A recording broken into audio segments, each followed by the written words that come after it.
I cannot cry. So you know how we love emotional damage on this page? I should stop hitting the book. It's thickening. It's thickening so much. Or like the poetry. Getting all tongue-tied. Hi guys, welcome back. If you're new, hello. This is Courtney's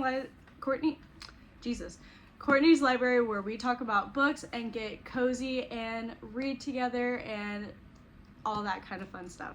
So if you would like to subscribe by the end of it, you should subscribe. I have had a very eventful January in books in my life, but the update that I have, I will actually give y'all in the next video, not this video. I have to hold off for a certain reason, but stay tuned because I have something very excited that happened. Let's get into it. We are going to talk about the January wrap, all the books that I read in the month of January. I think it was a pretty successful month. I really enjoyed it. A lot of pain, so that's great. Let's get into the books that I read in the month of January. All right, so for the first two books we're going to talk about, I read these in like the first couple of days of January when I was still in Austin and then headed back to Virginia Beach. Mostly audiobooks. Obviously we were driving for 24 hours. Actually it was 26, I believe, with the stops. But I listened to the audiobook almost the entire time. I cannot go into detail about these books because they are a continuation of a series that I am in the middle of. And we have A Light in the Flame and A Soul of Ash and Blood. For Light in the Flame, this is the second book in the prequel series, Flesh and Fire, to the From Blood and Ash universe. And mostly this book was just solidifying like relationships between all the characters, showing more plot, and it was good, but I did notice myself not wanting to pick it up as often, which really sucks because I absolutely loved A Shadow in the Ember. It was definitely one of my favorites. I just don't think I was very much in the mood to read towards the end of the year and a little bit in the beginning. I was listening to this most of December, like towards the end, and I think it was just the time, because a book later on, we'll get into it. But I still rate this 4 stars because by the end I was chomping at the bit and I was super nervous about what was about to happen. But it was so good and it intrigued me so much and I absolutely loved it. It was 4 stars. Then to continue, I got the next audiobook in the universe reading order, which takes us all the way back to From Blood and Ash series. So we're now back in the other series that's still within the universe, and that is A Soul of Ash and Blood. Now, this book is very interesting because we're seeing this isn't a spoiler, it's literally in the synopsis a little bit, is we're gonna go back to see the insight of Cass's POV and what was going on with him in their story of getting to know each other. And then there's constant flashbacks to the present where other stuff is going on, and that is all I'm gonna say plot wise. Now, originally when someone told me that that's what the book is gonna do, is that you're gonna go all the way back and rehear the entire story but from someone else's point of view, I was like, why am I wasting time on that? I really love this universe and I like Jennifer L. Armentrout, but she does reiterate a lot of things a lot more than I think she should, and it makes me lose interest. However, I was actually really enjoying it. This was definitely enjoyable and it does show that insight. I kind of felt like there was a little bit of insta love, just the tiniest bit with Cass in From Blood and Ash, the first book. And now looking at this, I was like, oh no, it really shows like he does have this deep connection, this deep love for her. And it feels a bit slower, but like just as impactful. You can see the depth. You can really feel that he is utterly in love with her. He does truly see her, and I thought that was just so good. And I did get very addicted to this. And then like the jumping back and forth, I was like, okay, actually we're still getting information, and I love that. And then the ending, I was shocked, and I still don't know what the hell happened. I don't know. I know, but like I'm not sure if I know, and so I'm like confused. Anyways, it was really good. Also 4 stars. It was a little, I found myself sometimes being like, really, we have to go over this again? But then something would happen, or then I would feel the emotions and all the other characters and their relationships with Cass, and I was like, oh, I'm getting to see more of these people that I love and all this stuff, and I was really enjoying that. So 4 stars for A Soul of Ash and Blood. This is also our drink for the thing. It's a green smoothie that I don't have a strain for because I haven't bought one yet, so we still have to deal with the pulp, but it actually tastes relatively good. For the next books, we are officially back home in the timeline that I read these 3 books. So this is like the 6th until the 22nd, I think, something like that. So because it was so heavy on the fantasy, I was like, I need a little breather. I need a little break. Let's throw in a freaking hockey romance. So we have The Risk by Elle Kennedy. It was cute. One thing I would say, trigger warnings, but like, I feel like some people are sensitive to those topics. So just like heads up, but like other people, it might be perfectly fine, and that's fine. But it's not like dark romances, trigger warnings. Anyways, whatever. I love this. It showed depth, it showed growth, it showed a healthy college romance. Yeah. So we have Jake Connolly, who is the captain of the hockey team from Yale, and we have Brenna, who is the daughter of Coach Jensen from Briar U. So he is the head coach, he is his daughter, and then she knows Jake Connolly. Now they're going into a championship game where the 2 teams will go head to head to see which one gets to make it to the championship.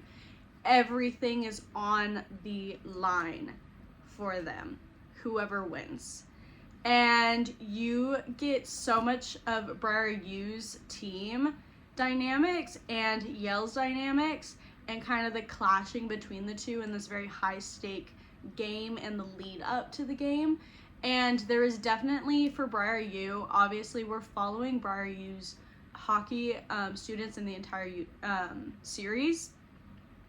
So there's a lot more about them and the lead up to their books. So it is an interconnected standalone series, so you can read them by themselves, but I highly recommend reading the entire series and connecting it all because it's so beautiful. The found family is so good. You do see Fitz and Summer from The Chase in this, and that's Brenna's best friend, and then Fitz is her boyfriend who's on the Briar U team. So it was very good. I don't want to spoil it, so I'm checking the back. She wants to get a job at doing sports news, but obviously sports news is a male-dominated industry, and she finds it hard, and then she realizes she has to fake a boyfriend, and that's where Connolly comes in to help her out, and they make a deal together. We see what happens from there. It is so good. I really enjoyed it. I definitely felt the connection between the two, and it's purple and blue. I just love this cover. So this was 4 stars for me as well. Just a cute little romance read. I love Elle Kennedy. She is one of my favorite girlies. I have her entire, like, not entire yet, the off-campus series, and building my Briar U series. Sorry, I'm getting all tongue-tied, but we finished The Risk, 4 stars. Mwah. Okay, the next book we have Mr. Wrong Number. I forgot the author's name, but it's in the photo. You can see it. Also, another cute romance. I really enjoyed it. I thought it was a lot of fun. I was kind of addicted to the audiobook. I listened to the audiobook, by the way, heads up. We have Olivia and Colin. Oh my gosh. So basically everything just goes wrong for Olivia, and the author's name, hold on, let's restart. The next book I read is Mr. Wrong Number by Lynn Painter. This is a YA romance.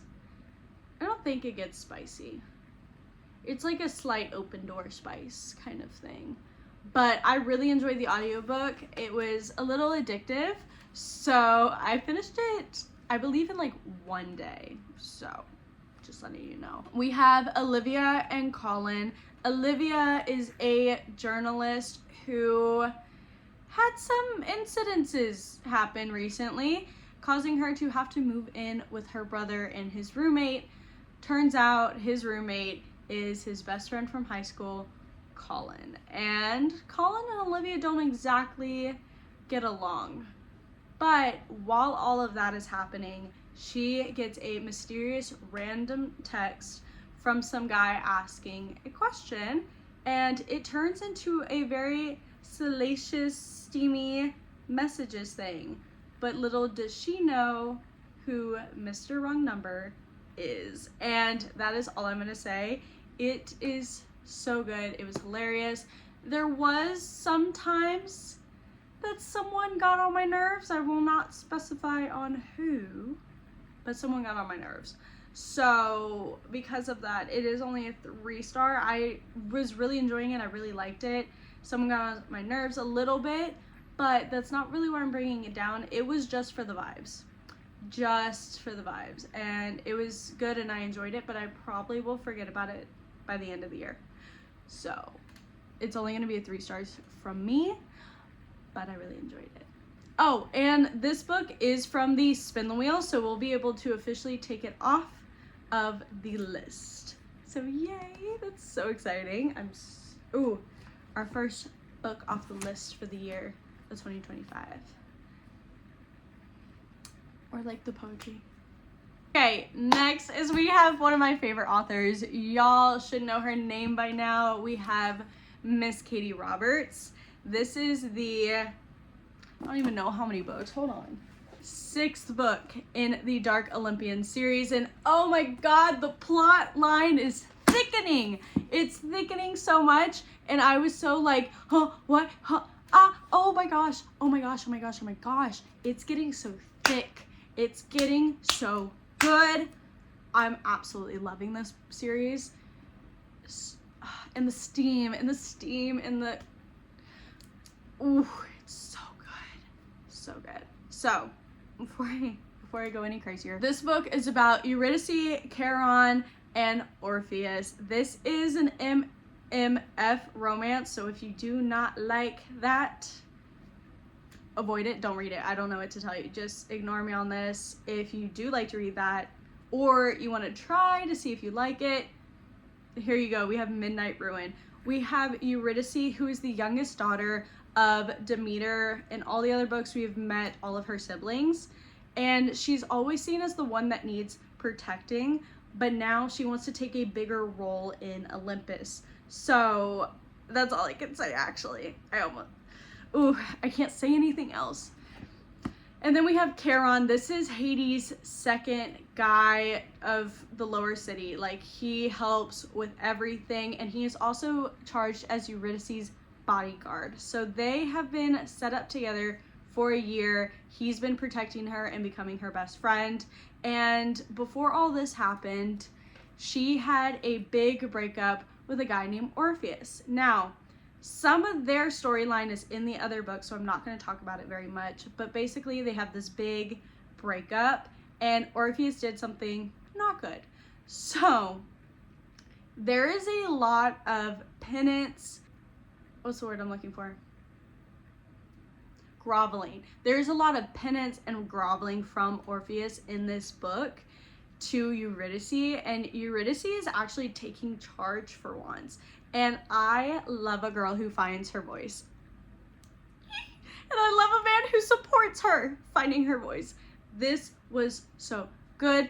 And I just felt like these characters blended so well together. There was so much growth from two of the characters. One of the characters didn't really need the growth. He was that man.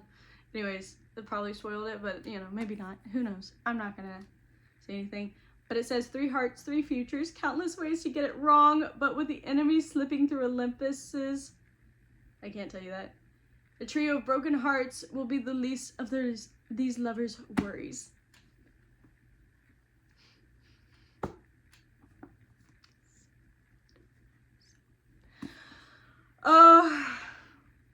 I really enjoyed it. The ending, I might go ahead and like read the next book. Like usually I like to spread them out a little bit because it is extremely spicy, okay? And I love my spicy books, don't get me wrong, but I like to take breaks every now and then. I'm a girl who likes her spice slowly. Like I can't read it back to back. I really can't. But I definitely really enjoyed this book. This is going to be a 4 stars. 4 stars. Yeah. I just recommend the entire Dark Olympian series. It is good. It is a smutty series, do not get me wrong. But the plot line in this, I should stop hitting the book. The plot line in this series is immaculate, okay? It just keeps growing, developing, bringing more people in. Like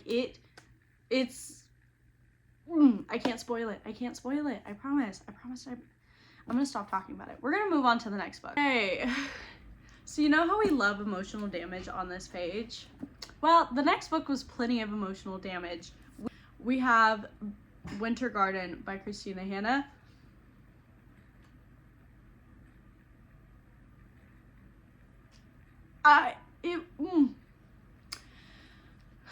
So we have a woman who's been telling fairy tales, a very cold mom. Like, she does not interact with her kids. That is a very important part of the story. You immediately are met with that. So that's not a spoiler. But tells these fairy tale stories to her 2 daughters, but eventually, due to something happening, she dead stops. Now, then you see them grown up, they have their own lives, and something happens and they have to come back together, where she will be retelling the fairy story and you learn about her for the first time.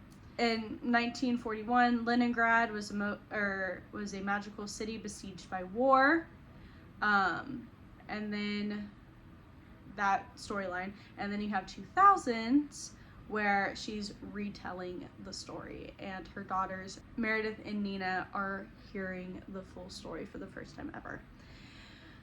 The plot twist. Oh my god, I was not okay. Like, if you've seen my TikTok about the book that finished me, and did the book finish me or did I finish the book, where I was sobbing, that's this one's fault. It's this one's fault. And therefore I'm giving this a 4.5 star. So good. It's not 5-star level like The Women or Wayward or The Nightingale. Wayward's not written by her. I don't know why I threw that one in there. The Women or The Nightingale, those were just je ne sais quoi. But those were written after The Winter Garden, so I definitely see that growth from her as an author. But this was just as good. This is 4 stars. I will be thinking about this book for some time. I'm not gonna lie. It will be inside my head for a while. Because what the fuck do you mean? Oh, I'm not gonna cry. I'm not gonna cry. We love reading emotional damage, but I cannot cry on here. I won't do it. Like, we have someone literally puts another powerful story of family love and strong women, a fascinating story that weaves fairy tales into reality, and fairy tales that don't always have the expected endings. I'm not gonna cry. Moving on. We're moving on because I can't do it. Don't look at me. I can't do it. So the next book that we listened to, another audiobook, is A Flesh in the Fire. I don't know why, but I really do enjoy the audiobooks from this series. I think it's also the fact that she does reiterate a lot of stuff. She goes back over stuff. It can be really slow moments. So with my ADHD, I'm like, I don't want to pick it up because I don't know if it's going to be like another slow moment or like, pow, everything's happening kind of thing. So I think that's why I kind of like the audiobooks. But again, this is the third book in the Fire and the Flesh series, 7th book in this universe. So I can't tell you anything about what happens in here, but it is another 4.25. So I like it a little bit more than the other two, but yeah, it's a 4.25. I really enjoyed it. You learn more about the villain. That's what I'm gonna say. The villain, we learn a lot more about him and what he's like, and we learn some more information that's kind of needed, and then something happens at the end, and then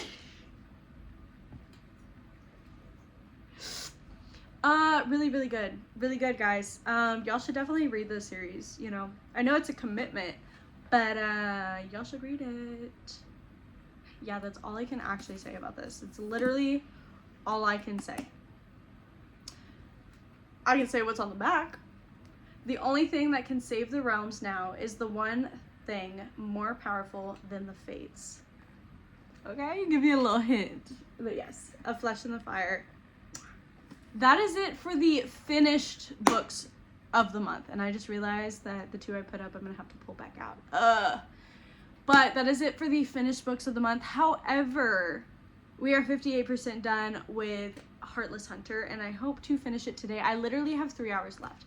I tried my hardest to finish it yesterday, but I was just falling asleep from so I started reading it around 6 because we had to run errands. I had to do meal prep, stuff. So I started it at 6 p.m. and I was like, okay, I have 4 hours left to read, or no, maybe it was 5 at that point, 5 hours left to read. I can definitely get this done by midnight. No. I'm literally at the 3-hour mark because I was constantly falling asleep yesterday. Constantly. And could I have come downstairs and walked on my treadmill and read at the same time? Yeah. Yeah, I could have. But I was cozy up there, okay? I was cozy. I was with my doggies. We made bad decisions, but I am 58% done, and I should finish it later today, and I'm so excited. I'm really enjoying it. I will say, it just seems like the events of the storyline are happening in 1 week, and I'm like, how is that possible? But it's all up, it makes sense, but I'm like, I don't know. That's a random thing I was thinking about it. But so far, it's looking like a 4-star book. But I will give you all an update for the February wrap, since I will technically be finishing it in February. Another thing is, I told y'all that I was doing a Queen of Air and Darkness, and if I didn't continue it this month, I was probably going to DNF it for now. We got a little bit further. So I've just decided to listen to it every now and then, whenever I feel the need to do it, and whenever we finish it, we finish it. But it's also because I saw no spoiler reviews on YouTube that I could watch, and I'm sure there's some on Goodreads I could read, but I don't know if it will encapsulate everything I need to know to continue and go on to the next series. So we're just gonna do that. We're trudging. But I know I'm going to love the Last Hour series, so I will push through this as much as I freaking need to, okay? Those are all the books that I read in January. Let me get them stacked up. So these are the books that we read in January. They're giving very dark vibes at the bottom. But here we go. We got 6 books done, almost 7. I was so close, guys. But that is totally okay to have just 6. But look at how cute they look. All right, that is it for today. I love y'all, and y'all have a wonderful day. Put down below what y'all read in January or what you hope to read next month, or any recommendations on books that you did read in January. I would love to hear them. Bye, guys.